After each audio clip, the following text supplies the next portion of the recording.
Baiklah, sekarang kita masuk pada materi baru, tanah dan keberlangsungannya. Seperti yang kita ketahui, tanah berperan sangat penting ya bagi makhluk hidup. Tanah menyediakan nutrisi bagi tumbuh-tumbuhan. Tanah juga merupakan habitat bagi organisme. Tanah juga merupakan penunjang kesehatan dan penyedia keperluan manusia, serta yang tak kalah penting, tanah merupakan penyedia air di bumi. Nah, organisme tanah berperan sebagai dekomposer atau pengurai ya, yang terlibat dalam reaksi kimia dalam tanah, menguraikan polutan dalam tanah, mencegah tanah berpenyakit, serta mempengaruhi tekstur dan struktur tanah. Nah, berdasarkan teksturnya anak-anak, tanah diklasifikasikan menjadi 3 kelompok. Yang pertama, tanah liat, yang kedua, tanah lempung, dan yang ketiga, tanah pasir. Nah, untuk menentukan jenis-jenis tanah, kita akan melakukan demonstrasi sederhana. Ya, demonstrasi dengan tujuan agar kita bisa membedakan tekstur tanah. Yang disediakan bahan-bahan dan alat sangat sederhana. Tanah, air, kertas, serta penggaris. Caranya juga gampang. Yang pertama, ambil tanah, kemudian bentuk menjadi bola, dibulat-bulat seperti bola. Tambahkan air sedikit demi sedikit ke dalam tanah tersebut hingga tanah menjadi lembab. Setelah tanah mulai lembab, maka membuatlah pilihan tanah yang panjang dan pipih seperti pita. Jangan lupa ya, gunakan plastik sebagai alas. Kemudian, cocokkan hasil dengan kriteria di bawah ini. Yang pertama, jika tanah dapat dibuat pita panjang yang tipis, maka tanah tersebut adalah tanah liat. Kemudian, jika tanah dapat dibuat pita panjang tapi mudah patah, maka itu adalah tanah lempung. Dan yang ketiga, jika tanah tidak dapat dibuat pita, maka itu adalah tanah pasir. Tanah merupakan campuran dari batuan yang telah lapuk, penguraian bahan organik, mineral, air, dan udara. Faktor lain yang mempengaruhi pembentukan tanah adalah tipe batuan, topografi tanah suatu daerah, dan waktu. Nah, secara horizontal, tanah tampak memiliki lapisan-lapisan yang disebut horizon tanah. Pada lapisan tanah terdiri atas 4, ya, horizon A, horizon B, horizon C, horizon D. Nanti di bagian depan akan dijelaskan dan dilengkapi dengan gambar untuk tanah serta lapisan-lapisan horizon tersebut. Lapisan yang paling subur tentunya ada pada horizon A. Kemudian, proses pembentukan lapisan tanah juga dipengaruhi oleh iklim, suhu, topografi tanah, relief, dan kontur tanah. Tanah juga terdiri atas komponen-komponen seperti batuan, udara, humus, air, mineral, dan komponen-komponen organik lainnya. Kesuburan tanah dipengaruhi oleh kandungan mineral, sifat fisika, dan sifat kimia tanah. Nah, kemarin baru saja kita jelaskan tentang sifat fisika dan sifat kimia suatu zat. Masih ingat kan perbedaan dasarnya? Kemudian, sifat fisika tanah yang dapat diamati, misalnya warna tanah. Sedangkan sifat kimia yang dapat diamati adalah pH tanah. Berikut kita masuk pada peran tanah bagi kehidupan. Sebagai manusia, hewan, dan tumbuhan, kita sangat membutuhkan tanah. Peran yang pertama sebagai tempat hidup hewan dan bakteri. Anak-anakku sekalian, seperti yang kita tahu ya bahwa tanah sangat dibutuhkan oleh hewan dan bakteri sebagai tempat tinggal. Kita semua tahu bahwa di dalam tanah ada berbagai macam hewan. Nah, bermiliaran bakteri pun ada di atas tanah dan ada di bawah tanah. Walaupun kita tidak bisa melihat dengan mata telanjang. Kemudian peran tanah yang kedua adalah penunjang kesehatan dan penyedia keperluan manusia. Kita ambil contoh bahwa segala aktivitas, segala kebutuhan manusia tentunya membutuhkan tanah.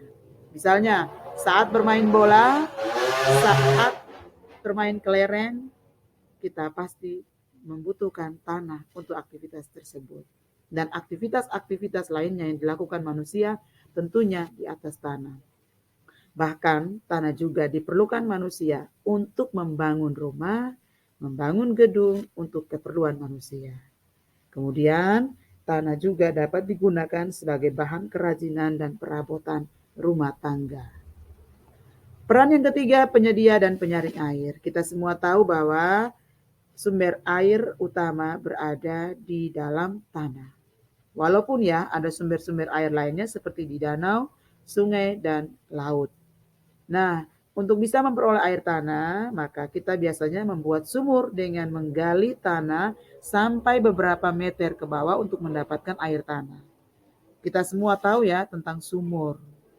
Dan bahkan ada daerah-daerah di sini yang kekurangan air, maka diakali oleh manusia untuk menggali sumur. Yang berikut, peran organisme tanah. Peran organisme tanah seperti dekomposer atau pengurai. Kemudian yang berikut, reaksi kimia dalam tanah, pengurai polutan dalam tanah, pencegah penyakit tanah, pemberi pengaruh pada tekstur tanah, dan pengatur kegemburan dan struktur tanah. Kita masuk pada proses pembentukan tanah. Seperti yang tadi sudah dijelaskan bahwa tanah terdiri atas lapisan-lapisannya. Tanah terbentuk karena adanya pelapukan fisika, kimia, dan biologi. Nah, faktor fisik yang mempengaruhi pelapukan adalah iklim, sinar matahari, juga curah hujan. Saat kita menggali tanah sampai dalam, maka kita akan temukan lapisan-lapisan tanah dengan kombinasi warna yang berbeda pula. Tadi juga sudah kita dengarkan bersama bahwa lapisan tanah dikenal dengan istilah horizon yang terdiri di atas 4, horizon A, horizon B, horizon C, dan horizon D, seperti yang tampak pada gambar. Nah, horizon A itu ada di gambar juga. Horizon A merupakan lapisan yang paling atas, yang terdiri di atas campuran dari pelapukan batuan dengan berbagai tekstur, organisme hidup, dan zat organik. Kemudian beranjak ke horizon B, ini merupakan lapisan yang memiliki kandungan zat organiknya lebih sedikit dibandingkan dengan horizon A. Untuk horizon C, lapisan yang tersusun atas batuan dan berperan sebagai penyedia material untuk tanah bagian atas. Kemudian yang terakhir, horizon D, merupakan lapisan tanah yang tersusun atas bebatuan yang padat, keras, dan sulit mengalami perubahan. Komponen-komponen tanah. Ada beberapa komponen dalam tanah. Yang pertama, batuan. Dalam tanah tentu ada batuan. Ya, terdapat 3 jenis batuan berdasarkan proses terjadinya, yaitu batuan beku, batuan sedimen, dan batuan metamorf. Komponen yang kedua adalah udara.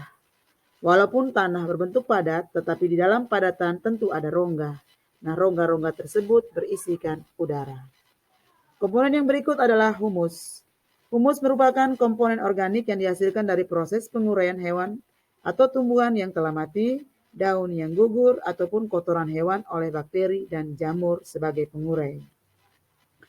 Ketika tanah mengandung humus, maka tanah tersebut tentu tanah subur. Komponen berikut adalah air. Bukti bahwa tanah mengandung air adalah tanah sebagai tempat hidup tumbuhan dan hewan di dalam tanah.